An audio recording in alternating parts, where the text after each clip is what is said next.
সবার জন্য স্বাস্থ্য। এখন বক্তা যার জন্য আমরা অপেক্ষা করছি, ডাক্তার বিনায়ক সেন। মাননীয় সদস্যগণ এবং আমার সেটা করার পেছনে যুক্তিটা কি, কেন এটা আমি করলাম, মূলত রূপে আমি যে কথা আপনাদের সামনে, এটা আজকের দুর্ভিক্ষ নয়, এটা অনেক দিন থেকে চলছে।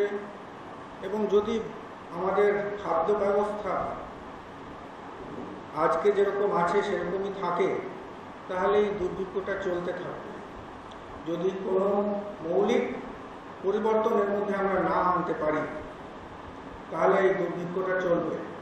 কারণ এই দুর্ভিক্ষটা শুধু প্রোডাকশনের দুর্ভিক্ষ নয়, প্রোডাকশনে আমরা যত আমাদের খাদ্যশস্য দরকার ততটা আমরা প্রডিউস করছি, তার কম প্রডিউস করছি না। এটা মেইনলি একটা সামাজিক ব্যবস্থার জন্য এই দুর্ভিক্ষটা আমাদের সামনে আছে, আমাদের সঙ্গে আছে। এবং ওই সামাজিক ব্যবস্থাটা যদি আমরা না বদলাতে পারি, তাহলে এই দুর্ভিক্ষটা আমাদের সঙ্গে সঙ্গে চলবে। এই দুর্ভিক্ষটার এই হলো প্রথম আমার যুক্তি।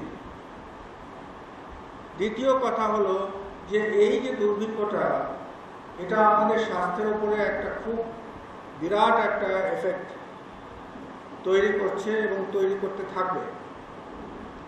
আজকের দিনে এই দুর্ভিক্ষটা আমাদের বিরাট একটা স্বাস্থ্যের সমস্যার রূপে আমরা দেখতে পাচ্ছি। এটা আমি কিছু এক্সাম্পল দিয়ে আপনাদের সামনে রেখে আমি বলবো যে আমাদের এমন একটা অবস্থার মধ্যে আমরা আছি, আমাদের সমাজটা আছে, যাতে বহু সংখ্যক আমাদের পপুলেশনের বেশিরভাগ উচিত চিকিৎসার থেকে আজকে বঞ্চিত। যা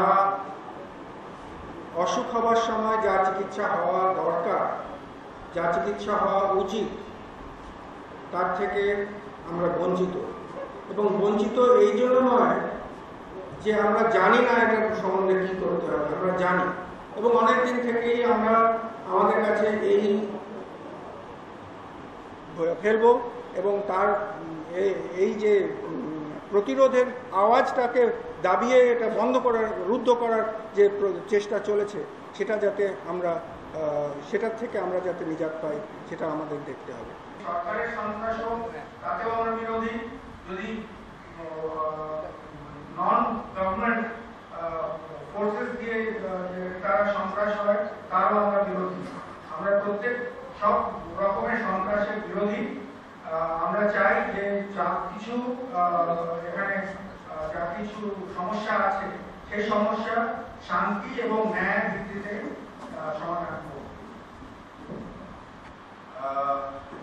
মহাত্মা গান্ধীর উপরে রাজদ্রোহের